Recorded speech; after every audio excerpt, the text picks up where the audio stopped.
It's 3 p.m. on a Wednesday, and I'm smashing shit with Lambrini girls.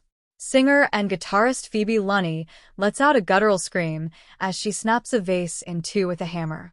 Meanwhile, bassist Lily Massiera is going at a TV that just won't crack with an axe.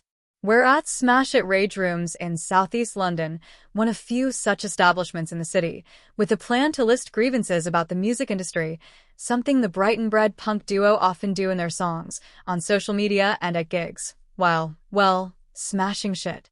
But with heavy-duty protective gear covering our mouths and Limp Bizkit blaring in the background, it's pretty much amounting to muffled yells. Still, we're having a grand old time. At one point, Lunny and I tee up for a sort of beer bottle baseball.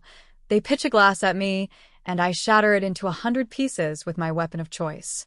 A few minutes later, we finally break through the stiff TV and leave what looks like a pixelated bloodstain on its screen.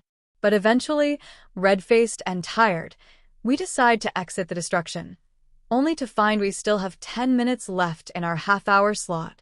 Turns out, being full of rage is exhausting.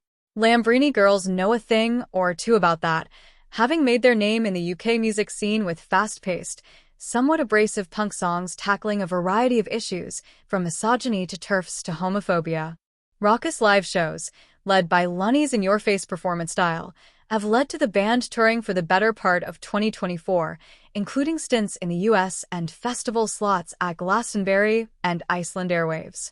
During our first interview in October 2023 after the release of Lambrini Girls' debut EP, You're Welcome, I remember Lunny saying that she highly doubted they would ever play with a band like Idols, whose form of post-Brexit punk put renewed energy behind the genre and has resulted in 5 Grammy nominations. But in November, they were Idols' direct support for 2 sold-out shows at London's famed 10,000-cap Alexandra Palace.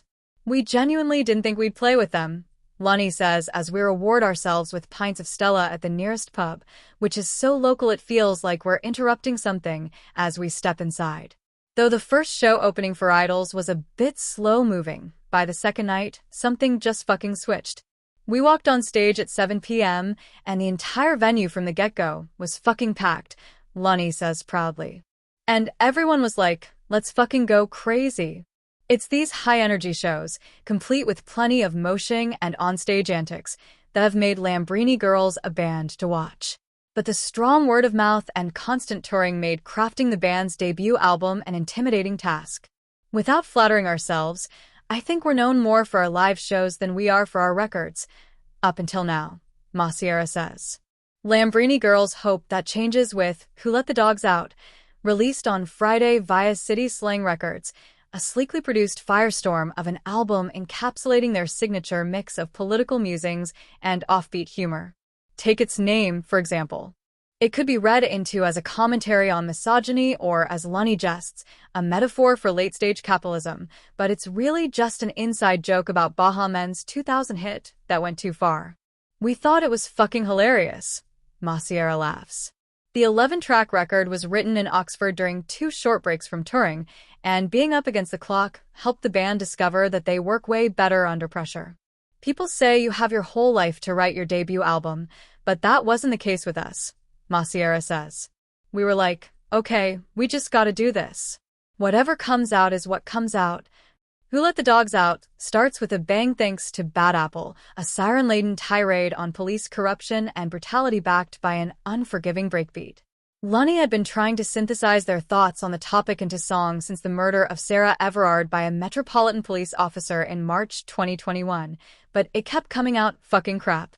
I was trying to find a way to make an umbrella critique at the whole policing system, but also not in a way which was insensitive and highlighted different issues, Lunny says, noting that she's aware it's very easy being a blonde white girlie to be like, police are bad. She continues, I'm coming from a big place of privilege to critique the police in some way and not feel fucking shit scared about it. I know people from the police who are nice people, but the fact is the system is corrupt and it can be used in any way to make sure that things like sexual assault and murder are totally brushed under the rug.